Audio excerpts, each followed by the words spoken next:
Hey, Lou from RV Habit. How is everybody? Today I'm going to show you a few items that I've purchased to use while parking my RV. None of this is sponsored. I purchased everything with my own money, and it's just based on my research, what I found to be best. And the first thing is a tire cover. The worst thing for tires is lack of use and the sunlight, and trailers are prone to dry rotting.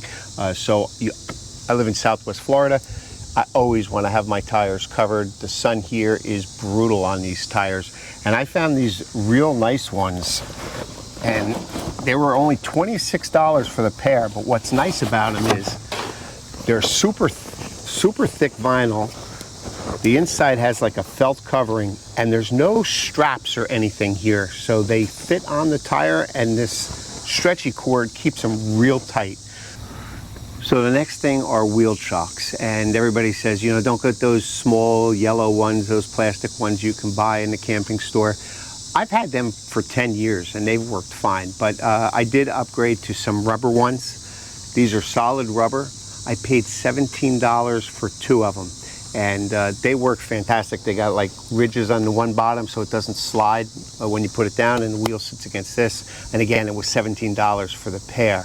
Now, I live on a inclined driveway, and the trailer is prone to rolling forward. So I really wasn't happy with just the rubber chocks. I wanted something more. So I searched high and low, and if you have dual wheels, they sell those chocks that go in between the 2 wheels and tighten against them, and it's never gonna roll. Well, to find one for a single wheel trailer is quite hard, but I did find one after doing a lot of research, and it's made by Bow, and it's for a single wheel trailer. And I'll bring you in, I'll show you this down here.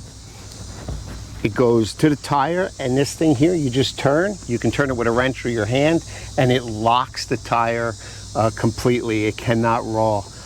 This is a definite must if you live or park on an incline. It makes it real safe, and it gives me peace of mind. So the next thing is your power jack, and it's really important to protect it not only from the rain, but again from the sun. The sun will wreak havoc on these things. And I've actually found a company, it's called, I think they're called Clever Covers. They make a cover for just about any power jack that you can think of. I have the, what do I have, of FIC, I think it's called. Anyway, you put this cover on, and it has a little pouch you can unzip for the buttons. It's got a pouch to put your 7-way pin in there to protect that from the rain and the sun. And it goes on real easy, just a zipper. And it even has a port to lock it in case you're worried that somebody's going to unzip it and walk away with it. You can put a small padlock on it. Again, real important for protecting that power jack from sun and rain. So the next thing is for security, especially when you're parked at home or in a storage lot. But even at the campground, you really should put these on.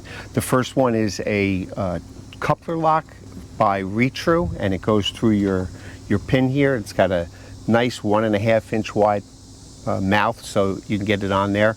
And the next thing is the coupler lock itself, and this one's made by Draw-Tite.